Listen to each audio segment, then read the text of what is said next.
Welcome, everybody. It's time once again for the next chapter with Charlie Hedges as he explores turning the page on his life and yours.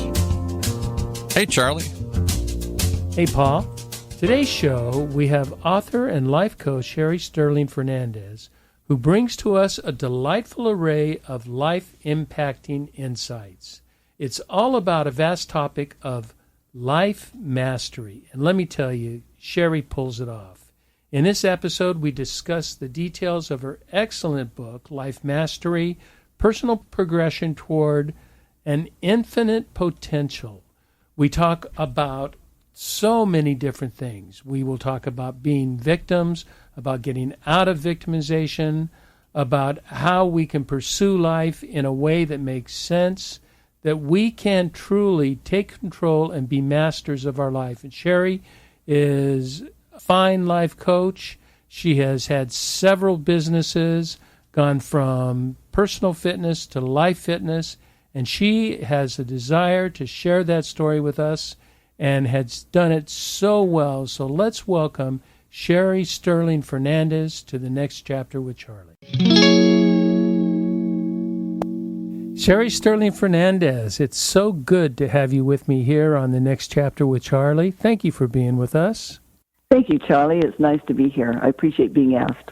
Yeah, I can't wait to get into your book. But before we get into your book, which is titled Life Mastery, and with a very, very intriguing subtitle, Personal Progression Toward an Infinite Potential. I can't wait to see what that's about. You know, before we do that, I think it would be good to talk a bit about the events of your life that led to you writing this book filled with challenging and hopeful opportunities. Now, since I saw your bio and I saw your information, you and I experienced similar hippie days in the 70s, and you know, I say the trials, but the fun, all sorts of, you know, such a mixed bag of adventures in that time.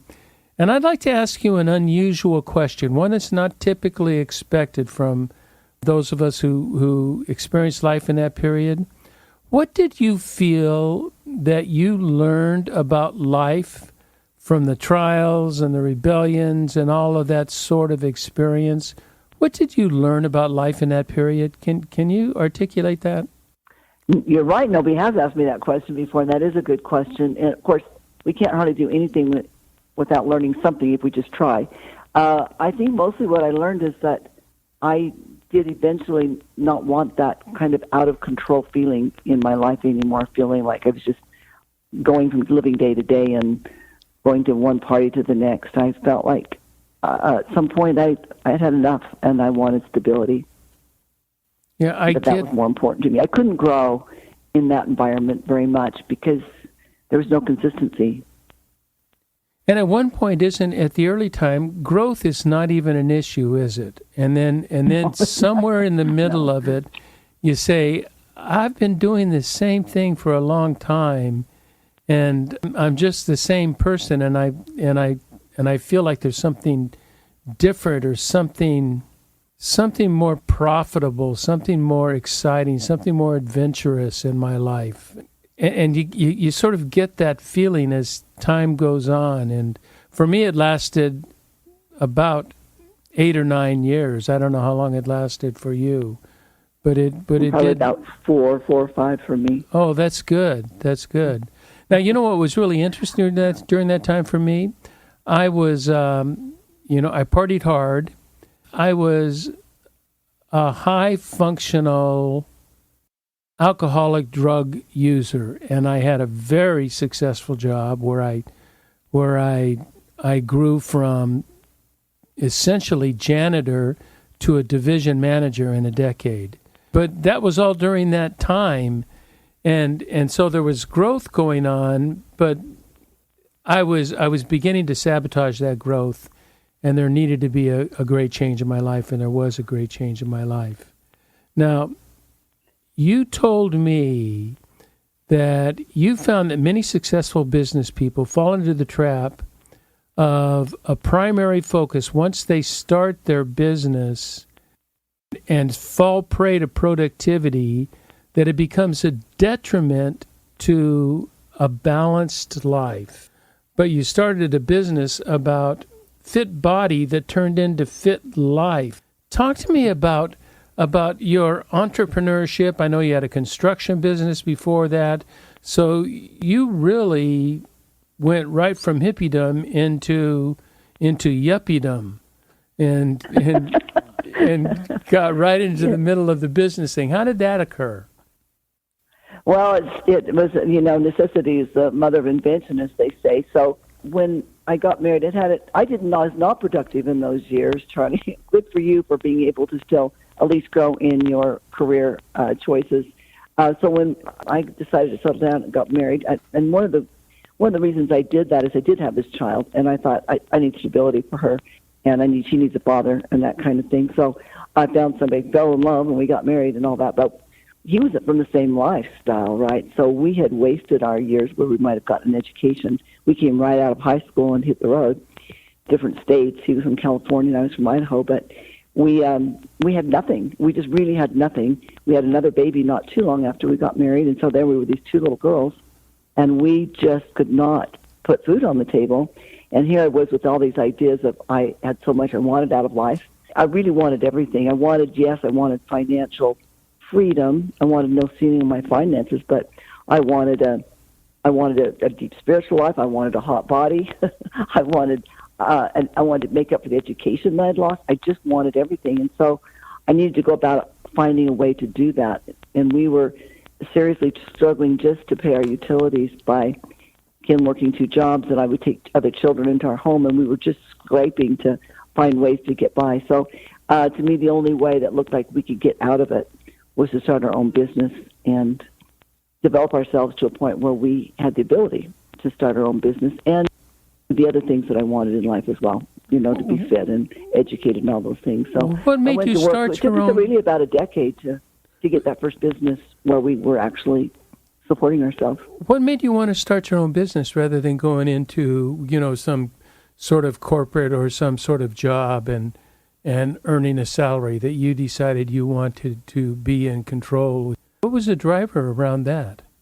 I think there's two things. I think I come from my family kind of entrepreneurially minded anyway. My dad was a real free thinker, and I liked the doing it my own way kind of idea. And my husband was the same. And the other thing was kind of, again, necessity. We had missed the education part, and so we had to find another way to get ahead a little quicker. But I really believe most of my clients, interestingly enough, I still do coaching, mentoring, and most of my clients, and it might just be who I draw to me, but they're entrepreneurs. And they're big thinkers with big ideas. They're not typically corporate kinds of people. And I think I draw that because that's how I am and that's how my husband is. I believe these people are kind of like born. I don't know. I don't think they become that way. I think they're born that way. But I think we just thought entrepreneurially. And in my mind, that was the best way to not have a ceiling on my finances. That way, it's what I did or we did, how hard we wanted to work, how clever we were, how well we run the business that would determine how much money we made, not another entity, whether it be a corporation or a boss or whoever. So I think it came to it naturally to entrepreneurship, but also I wanted the no ceiling. I didn't want to be dependent upon somebody else to tell me how much money, no matter how great that number was, how much money we could make. Give you your schedule and your rules and your... Right, somebody else's way. I think I would never, Charlie, I'd rather work 12 hours a day for free than work for somebody 9 to 5. Oh, I am with you. I've done it. I am with you. I had 10 decades. I had a decade at a job, and after that, I've not really had a real job since then. I can't imagine going into an office or especially punching a time clock. I can't even imagine what that means. I can't even either. Yeah, I can't either. Just the idea of it just is just so uncomfortable. So I feel the same way.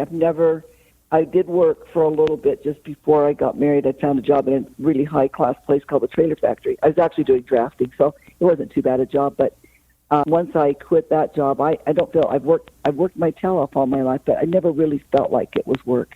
It was what I wanted to do, and whether it was in my home, we ended up with 6 children, so we were a busy family or whether it was in the business or whatever I did, I always felt like I was doing what I wanted to do, so it didn't feel like work.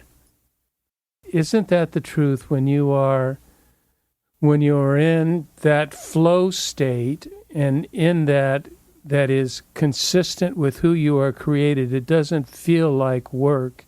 It feels like what you were created to do, and it feels like you're just expressing your natural self. And I know so many people hear that and get disappointed with that because they have the regular jobs. See, when I had my business, I could never bring myself to say, I'm going to work. That just sounded like not right. I'm going into Fitmania.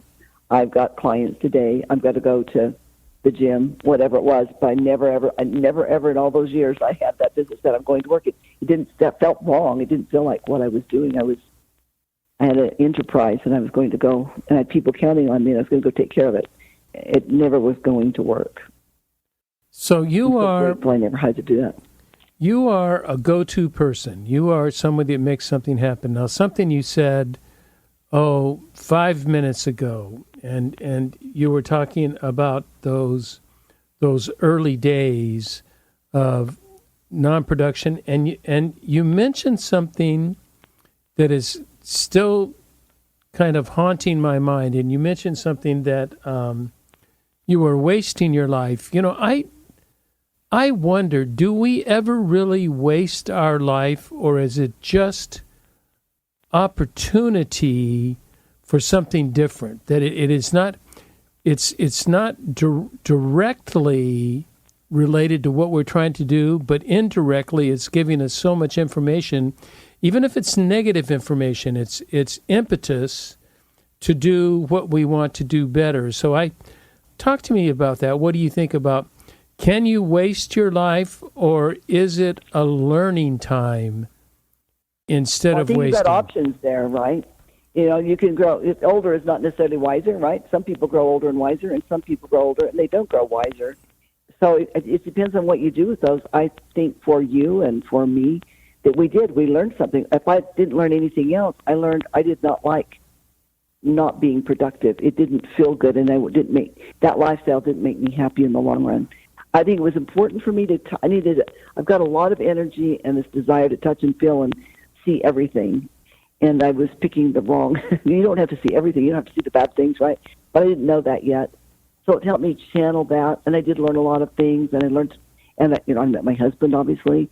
I helped me decide what I didn't want.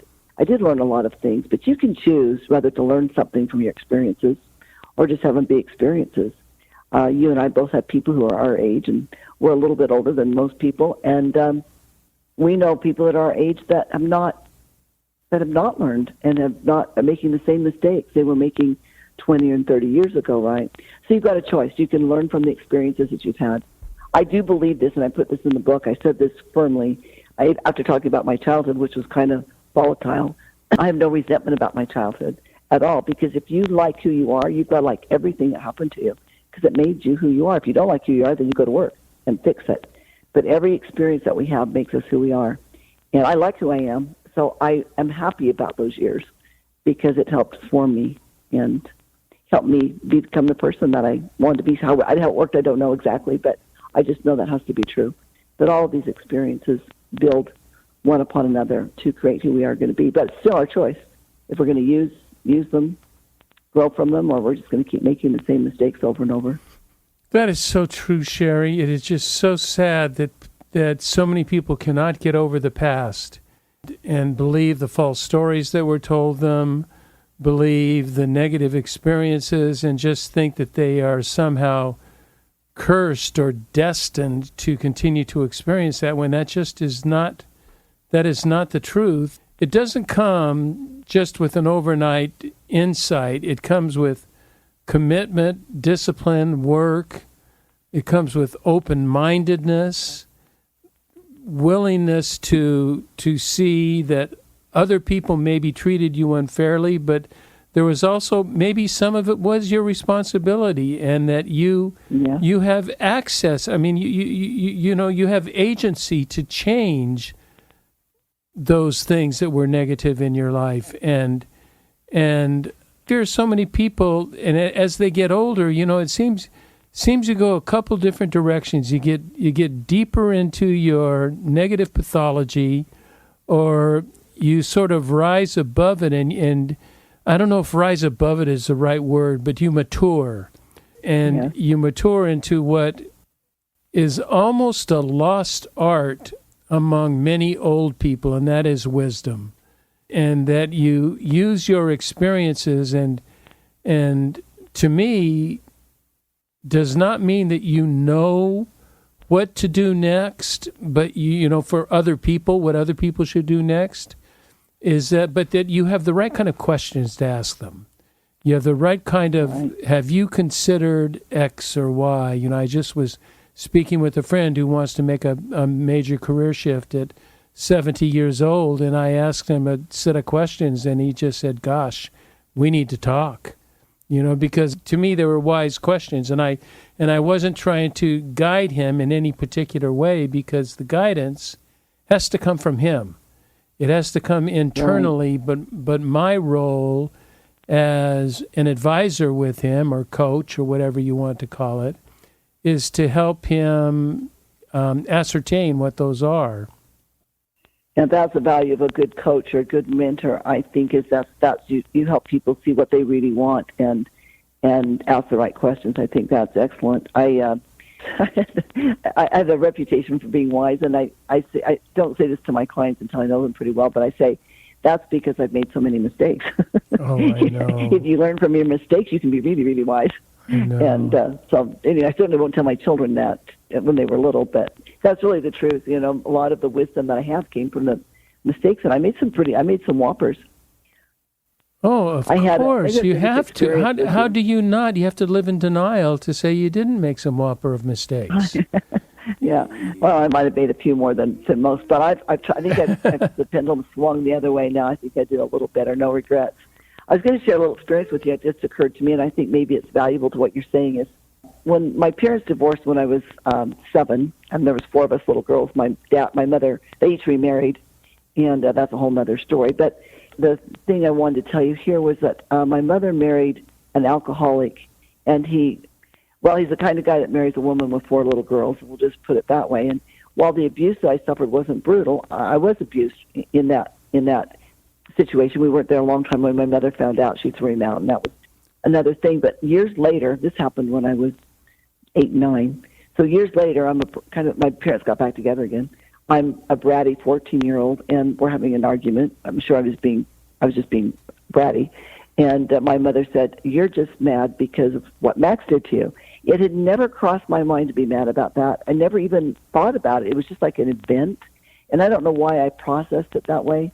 I know a lot of people are completely undone by something like that. And, of course, again, it wasn't as brutal as what some people have to suffer. But I've often thought about that. Whatever my mental makeup was, I didn't feel like a victim of that. And I've never really felt a victim of really even my own choices particularly. And I think that's helped me become who I am. I think learning, for people who don't, I came by it natural. I'd like to claim it. Like I did some kind of special work. I did it. It came natural to me, but I see very clearly the damage that being a victim of our circumstances versus learning from what's happened can really stop our personal growth. And in stopping our personal growth, it stops our happiness, because that's where happiness comes from. Nobody's happy when they're stagnant, right? Nobody's happy when they're in the quagmire of this or they're backsliding. There's no happiness, and that happiness comes from moving forward. But you can't do that if you're looking back and feeling like a victim. Boy, we live in a culture that is very strong on both sides of the political spectrum in the victim mentality. The far right views that they're victims of somebody trying to take away what they have gained as possessions, and the left feeling victims because they never had anything to take away. And the idea of personal accountability, personal responsibility, that I have a say in all of this, and that I also have a responsibility to help. I think the people, the haves, I think it's incumbent on the haves to participate in the well-being of the have-nots. without a victim sort of guilt driven sort of behavior, but rather a compassion, societal responsibility that we are responsible to help all members of our society rise up. And neither one of those, the way I've explained it, are victim mentalities. Those are progressive, proactive actions that can make us a better society. Yet as long as we live in that victim mentality, that they're out to get me, I am the subject, and I have no chance, you do have no chance. If you're in the victim mentality, you do have no chance. And I so agree with you. You do, because if you feel like you're at the mercy of circumstances and other people, then how can you take your life in your own hands and feel like you can move forward? You have to feel like you are in control of your own destiny, or you're not going to even make the effort. I don't even think you have the ability to make the effort to move forward. Two things about what you said there about the political divisions and some of the things that we see. First of all, I was reminded of something Jim Rohn said. He said that a man, first of all, as he enters adulthood, finds a way to take care of himself financially, then take care of his family, once he has a family, and then take care of as many other people as he can. And I think that's a natural order of life. Yeah, and that's nice. I like that. First, we learn how to take care of ourselves. Then we scrape a little bit trying to build our family and take care of our family. But when we're past that point, then we have a responsibility to take care of society. The other thing I was thinking about as you were speaking is, at the end of the day, we can't fix much of anything. All we can do is make ourselves better. If every person worked on themselves and became the best person they could be, we wouldn't have these problems, right? And so a lot of times we find ourselves wringing our hands and worried about the world and about the right and about the left and about the middle and who's doing what. Yeah. And we have no control. So it's a waste of time. If I have this philosophy, if I am not willing to go out and change something, to invest my time and energy, run for election, support a candidate, do something concrete that's really useful, not like stomping my feet and walking in the streets, but something really constructive. If I'm not willing to do something about it, then let it go. Stop talking about it and stop worrying about it, because it's counterproductive to me moving forward. It's just getting in my way. So either we do something about it or let it go. Sure, I've never heard anybody put it that way, and I think you're absolutely right, and it is a choice. There is a choice of where I want to contribute to the value of society, or that just is not important to me. What's important to me is my family, my personal security, my self-well-being, and I'm not saying that that's a bad thing to have, because that indeed is the American dream, is it not? That's what many of us at our age, especially, we were raised on that precept. That is what we are trying to do. And yet now in our culture today, there is another precept going on, and that is contributing to the value of society and contributing to the value of other people. But either choice, I like your proposition that you have a choice of going either way, and I don't see you making a value on the choice other than just own up to your choice and live to that and let things fall where they may. Certainly we have an obligation to make the world a better place, and we find the place that we want where we can help fix things. I'm very passionate about the safety of women and children in homes. And so we're corporate pillars of a women's shelter here in Idaho that does a really good work, and we donate a lot of money there, and we've done some work and volunteered and gotten involved in that. That's something that I want to fix. I want women and children to be safe, and I care about that enough that I will get involved. So then I feel like I also have the right to have an opinion about that. I'm invested in this, but I don't want to voice my opinion about a whole bunch of things that I don't know, and I know this very well because I'm deeply involved. I understand the issues. I've been trained.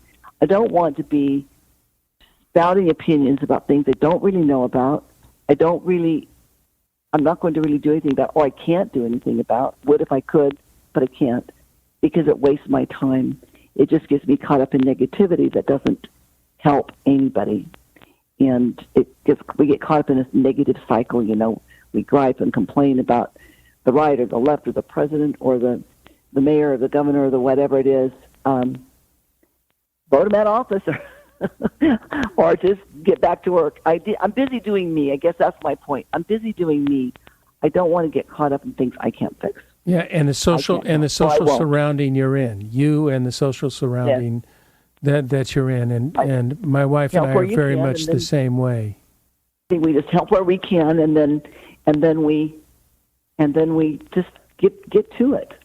The negativity is what's sinking us. It's the griping and the complaining and not seeing other people's who have their point of view, or that's what's going to be the death of us here.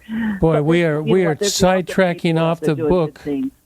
We're going off your book 100 miles, but I love where we're going, and I think that we are social beings, and that we have social responsibilities, and we have individual responsibilities, both of which intersect, and we need to take advantage of both. And what I want to do is, you talk a lot about self-mastery. That's what your book is about. And I'm sure that self-mastery has a corporate or social aspect to it. And so I want to get into that. But before we do so, why don't we take a brief break, hang in, and we'll be right back.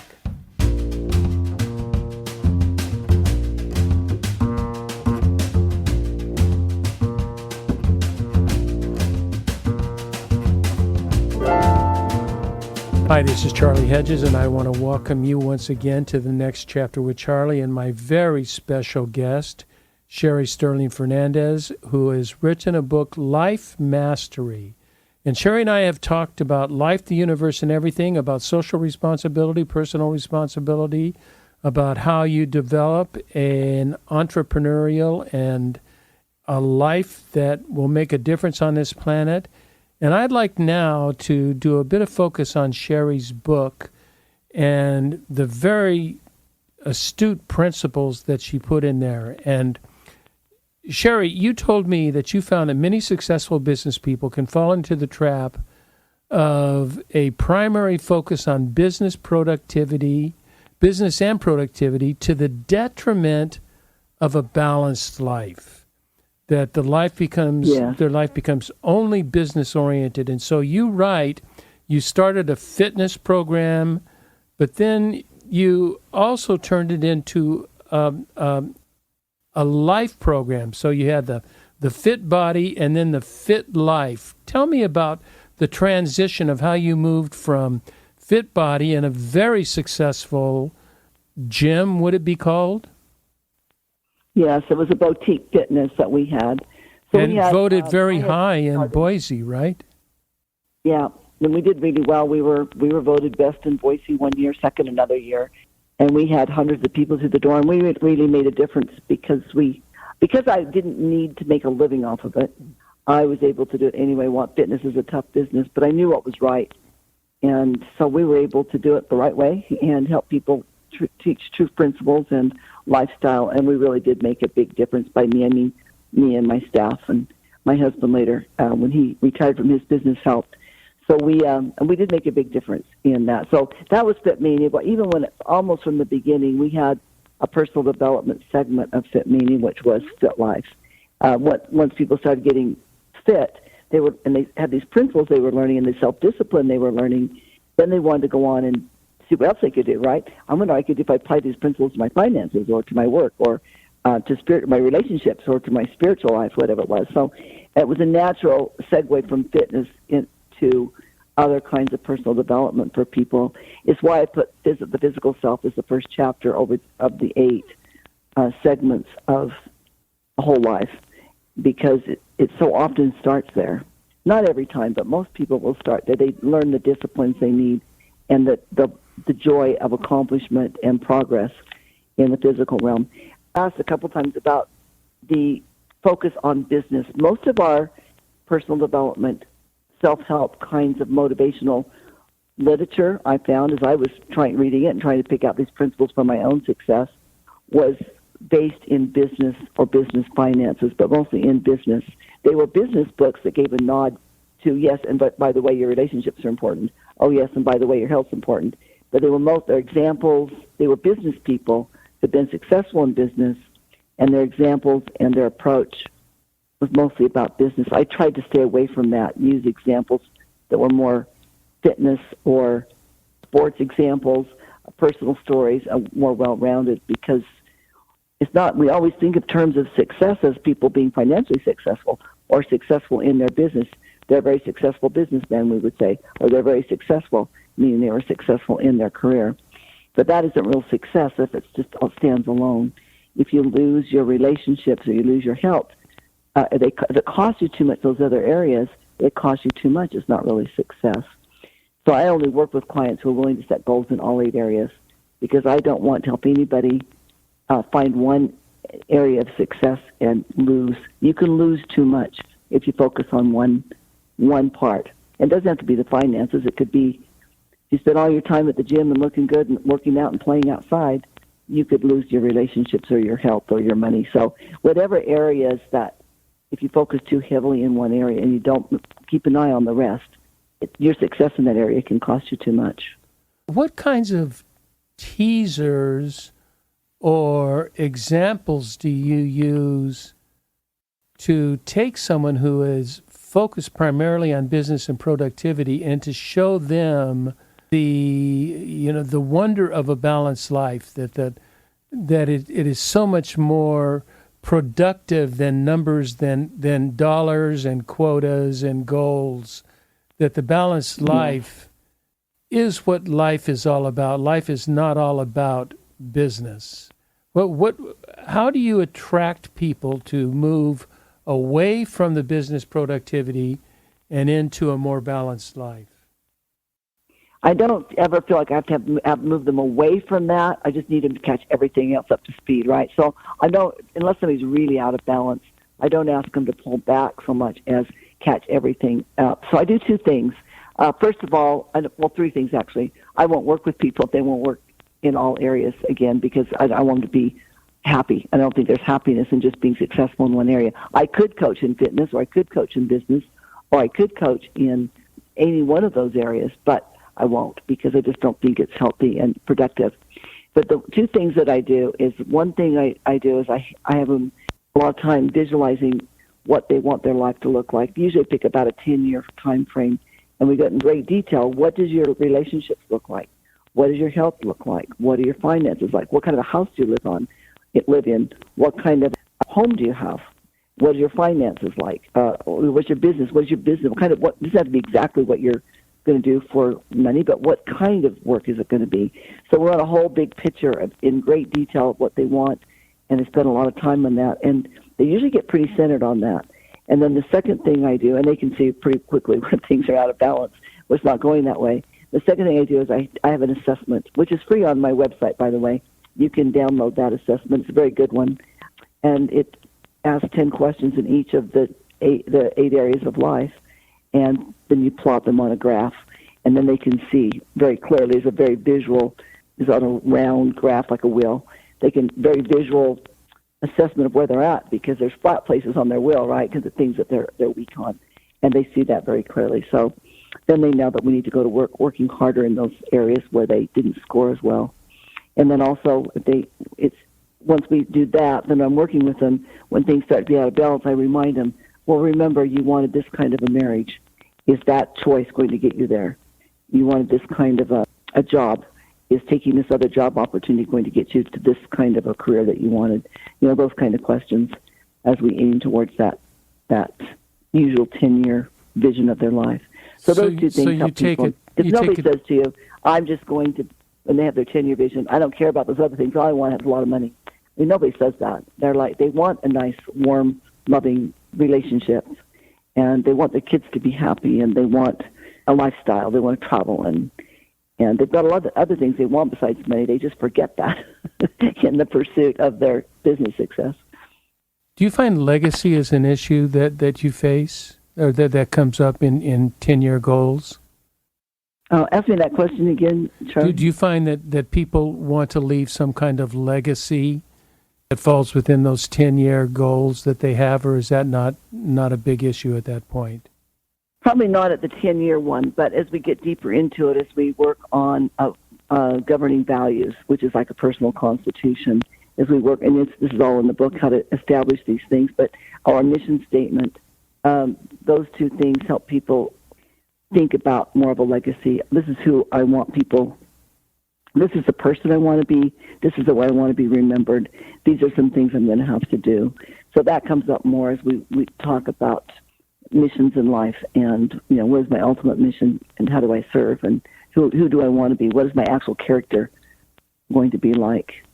That's where we talk a little bit more about that. In the 10-year goal, that's early on in the relationship when I'm coaching, so we don't get there. I get there a little sooner in the book.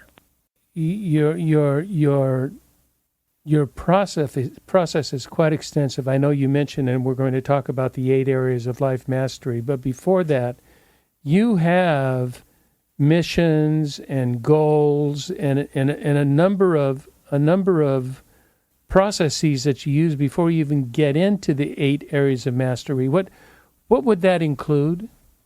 The idea there, especially in the book, is that we start with why, because if you don't have a strong why, the day-to-day work of personal progression of our dreams come true, and it's just a lot of day-to-day work, a lot of goal setting, a lot of habits we're developing.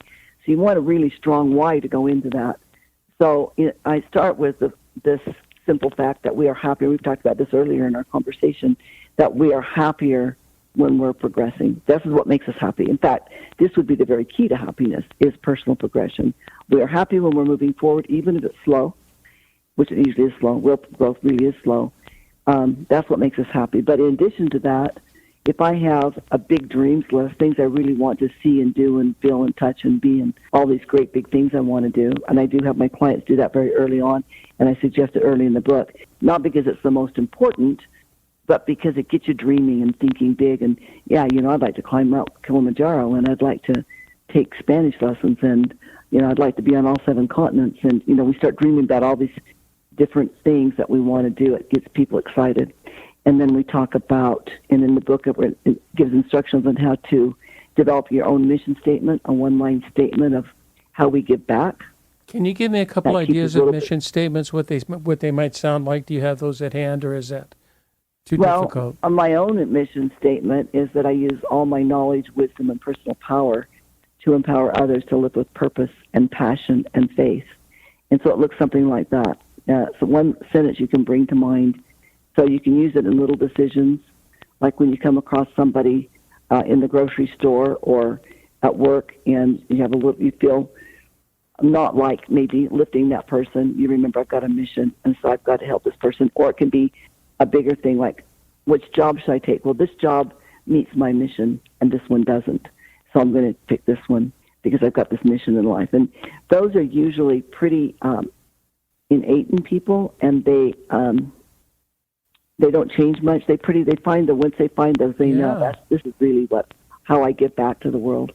And then we do governing values, which is a personal constitution. So that gives you kind of a strong why. It's not the only whys, but gives you a strong why. And then I go into the 8 areas of life. But you want to build up enough excitement about what's out there in life and what our responsibilities in life are and what we want to be, that then we're willing to do the work. It's so funny. About the 8 areas. I've been doing this work I wrote the book in 95, so we're talking 25 years, are we? That I've been doing this type of thing where I do write my mission statement. I have instead of personal goals, I call them my personal 10 commandments that I live by. I have habits that I have to do, and those would be your 8. And then I have something that we're going to close with, and that's a tracking system. And you have a tracking system, and I'm such an advocate of tracking systems. And I think we found out we're the only 2 people in the world that have tracking systems. I know, you're the first person I've talked to that has it. I'm really going to buy your book. I'm really curious. Well, I'll just send you the tracking system, and you can see it. Okay, that'd be great. And mine's downloadable on my website at lifemastery.com. I looked it up. Yeah, I looked it up. And yes. It's not complicated. It's a very simple thing. It's almost very childish. simple. Yeah, and mine is even simpler. It has to be simple, or you won't do it. No. And you know how often I evaluate my tracking system? Monthly. Monthly. Yeah, me too. Not weekly, I not daily. It's just monthly, and I give myself a simple plus, check, or minus. And anything that got check, minus, or below gives me an indicator that that's something I could work on. Yeah, something to work on for the next time. I love the beginning of a month when I write my new tracking sheet. So when I brush up, usually they're the same type of things. I don't change very much, but maybe I make a little adjustment here, adjustment there, and then I go at it again for another month. It is the lifeblood of the Life Mastery Program. My clients, I've had clients from 10 years ago who still use the tracking system and will talk to me about their tracking sheets, or once in a while I get an email from somebody saying, hey, could you send me one of those tracking sheets?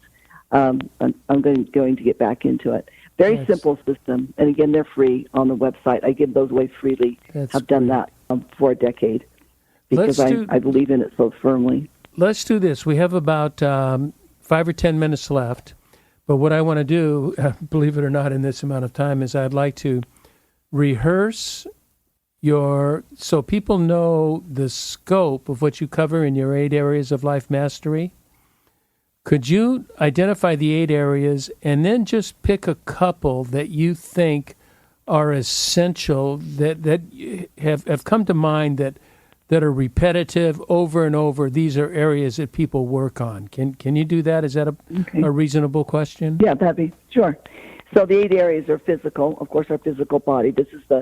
Our body is the instrument through which we do everything. We think, we feel, we move, we work, we make our dreams come true. So taking care of our body and the disciplines that we acquire in doing that. So that's the first one. And then spiritual. Ryan Holiday said that if our body were to go numb, we'd rush to the doctor, but a lot of us are walking around and we're spiritually numb and we don't even recognize it. So I think the spiritual awakening, which follows often with physical health. Then, of course, relationships, education, money, vocations, whatever it is you do in your productive time of your day. So even if a person's retired, they usually have some other hobbies or things that they do. So vocation can be a job, or it can be being a homemaker or being retired and serving at the senior center, whatever that is. Sure. Then lifestyle and character. And the ones that we always tend to work on that are essential, that the first things that people track are typically going to be physical things. I work out every day like that. Oh, I run so many miles. I eat so well. Things like that. People will often track spiritual goals and educational goals. I read this much spiritual material, or I meditate every day, or I pray every day. Those are often tracked. The education, I read every day, trying to be educated in my field. That's one that people track most often. Then we add other things as they get experience in and get some good habits down. You can't do too much at once. So I'd like to see people start with 1 or 2 daily habits that they're tracking, and then maybe add some more. I run at about 10. I usually have about 10 daily habits that I'm working on. Some of them always are the same. Some of them fluctuate. Yeah, I have, of the 3 you mentioned, 2 are very important to me, and that is the spiritual aspect, and that just depends on your spiritual tradition, how you can tap into the innermost part of yourself, and for me, ideally with some sort of divine other, that there is something else besides you at work, but that that may or may not resonate with someone. So, you can stick to meditation. You can stick to, like Ryan Holiday, stick to Stoicism. Ryan Holiday is, that's where he finds his spiritual direction is in Stoicism. That's very important to me. And also education. I just did a blog and a podcast. A podcast was just published this week, and it was called A Weaver and a Thief. And I said that it's on the craft of creativity, and that I am a thief that steals threads of ideas from other people and weave them into a tapestry of my own.